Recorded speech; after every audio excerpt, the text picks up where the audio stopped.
and its allies to trip into more blunders, and that means creating nonstop, perpetual war in the Middle East.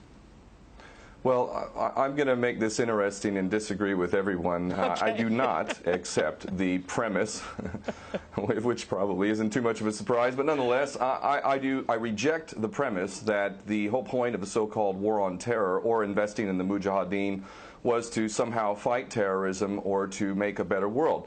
I would argue that if you really want to know what's happening with Middle Eastern policy, then you must read Oded Yanan's A Strategy for Israel in the 1980s. Now, in that document, which is pretty much being played out to a T right now and has been for many years, there were serious objectives for Israel. And Israel's main objectives were to expand and grow in line with the Greater Israel Project. And in order for it to do that, there would need to be an excuse to justify the expansion of Israel, and in order to do that, we would have to sow the seeds of sectarian hatred and violence in the region.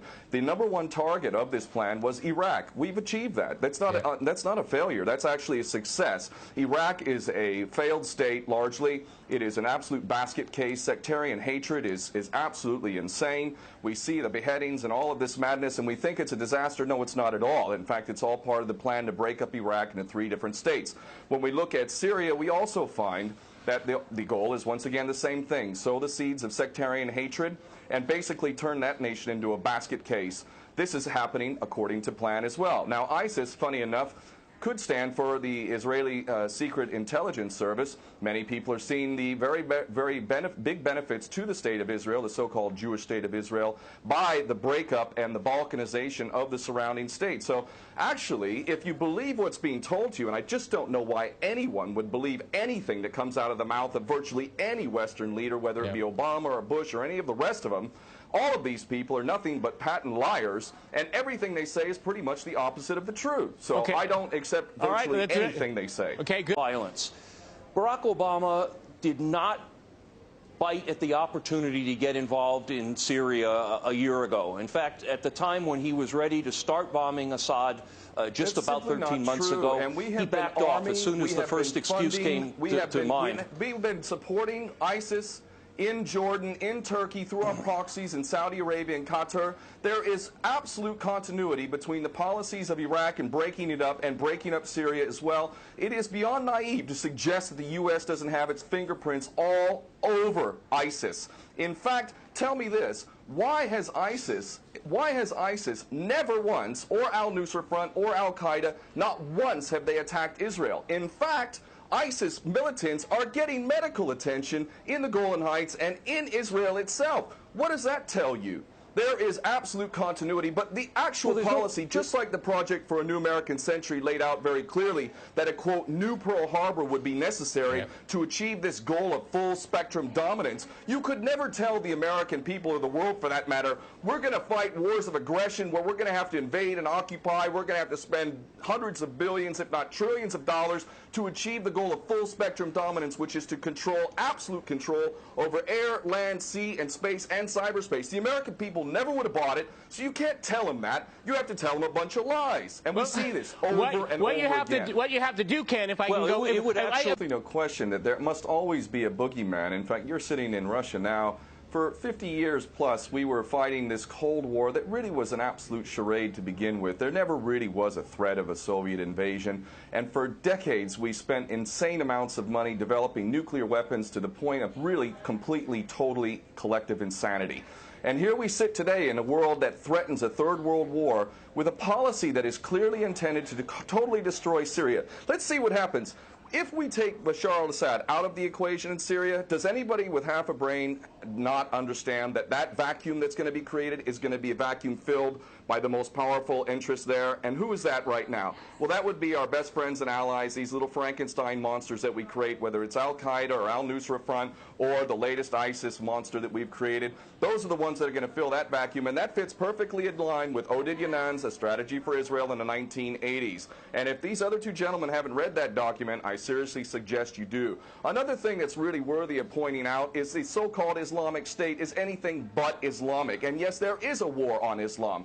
Islam is very understood by many Muslims around the world to be absolutely 100% forbidden for you to forcibly convert somebody to Islam or kill them.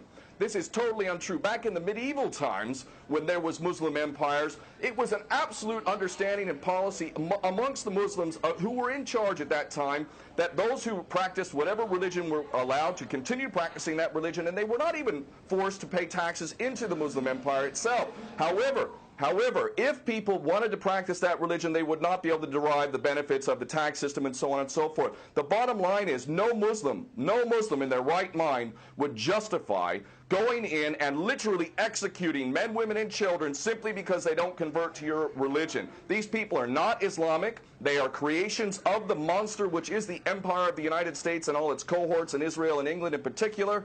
And this monster is purposely created to justify the continuing insanity of the never-ending war policy, which is really the core of America. And that is exactly why I renounce my U.S. citizenship. This madness cannot be considered anything but the major threat to the world.